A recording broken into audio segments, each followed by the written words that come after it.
اور یاد رکھیے یہ جو اللہ والے ہوتے ہیں ان کی نظر آپ کے ظاہری مال پر نہیں ہوتی، ان کی نظر آپ کے جسم کے اندر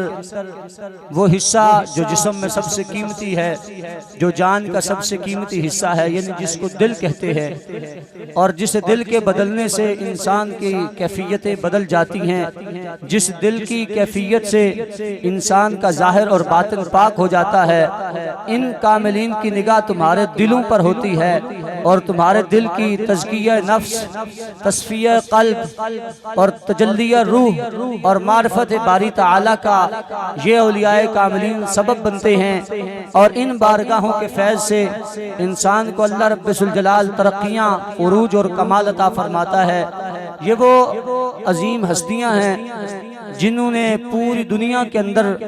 اپنی ذات کو کبھی نہیں دیکھا، اپنے ظاہری اسباب کو کبھی نہیں دیکھا، اپنی ذاتی خواہشات کو کبھی نہیں دیکھا، اپنے وسائل کی قلت و کثرت کو کبھی نہیں دیکھا۔ فقط زندگی کا یہی مقصد ہے کہ میری زندگی کا مقصد تیرے دین کی سرفرازی، میں اسی لیے مسلمان، میں اسی لیے نمازی، کہ زندگی کا مقصد اللہ اور اللہ کے رسول کی محبت ہے، زندگی کا مقصد رسول اللہ کی شریعت کی تابعداری ہے، زندگی کا مقصد صحابہ کرام سے وفاداری ہے، زندگی کا مقصد اہل بیت اطہار سے وفاداری ہے، زندگی کا مقصد کاملین سے الفت و محبت ہے، زندگی کا مقصد اولیاء کاملین سے اپنے ظاہر اور باطن کو پاک کرنا ہے۔ جب ظاہر اور باطن پاک ہو جائے پھر اس فیض کو دنیا بھر کے اندر پہنچانا ہے، اور الحمدللہ علی احسانہ ہماری زندگیوں کا یہی مقصد جب تک رہا، ہم کامیاب رہے،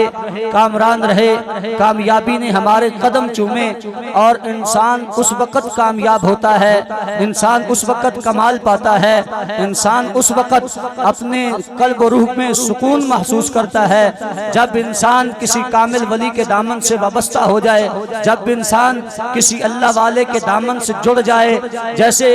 حضور سخی سلطان العارفین، برہان الواصلین، قدوۃ السالکین، مطاف المقربین، میزان العاشقین،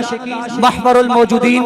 مرکز الکاملین، فنافی ذات یاہو حضرت سخی سلطان باہو رحمت اللہ علیہ نے اپنے کلام کے اندر فرمایا، مرشد وسے سو کنواں میں نو دسے نیڑے ہوں کی ہویا جے بت اولے او وسے وچ میرے ہوں۔ حضرت سلطان باہو رحمت اللہ علیہ نے فرمایا کہ مرشد تمہاری نگاہ کے قریب ہو یا تم سے دور ہو، مرشد تمہارے ظاہر اور باطن کو دیکھ رہا ہوتا ہے، تمہاری حرکات و سکنات کو دیکھ رہا ہوتا ہے، تمہارے احوال کو دیکھ رہا ہوتا ہے، تمہاری حاجات کو دیکھ رہا ہوتا ہے، اور وہ یہ اللہ کی بارگاہ سے تمہارے لیے دعا کر رہا ہوتا ہے۔ جو تم اپنے ظاہر اور باطن میں پاکیزگی دیکھ رہے ہوتے ہو، جو تم اپنے عمل کے اندر طہارت دیکھ رہے ہوتے ہو، جو تم اپنے خلوص کے اندر عروج دیکھ رہے ہوتے ہو، جو تم اللہ کی بارگاہ میں اپنا قرب دیکھ رہے ہوتے ہو، جو تم اللہ کی بارگاہ میں مقبول و محبوب بن رہے ہوتے ہو، اس میں تمہاری ذات کا کمال نہیں ہوتا۔ وہ جو مرشد جس کے ہاتھ میں تم نے ہاتھ دیا، اس مرشد نے اپنے مرشد کے ہاتھ میں ہاتھ دیا، جیسے آپ نے حضور صاحبزادہ پیر خالد سلطان القادری کے ہاتھ میں ہاتھ دیا، انہوں نے اپنے مرشد کے ہاتھ میں ہاتھ دیا، انہوں نے آگے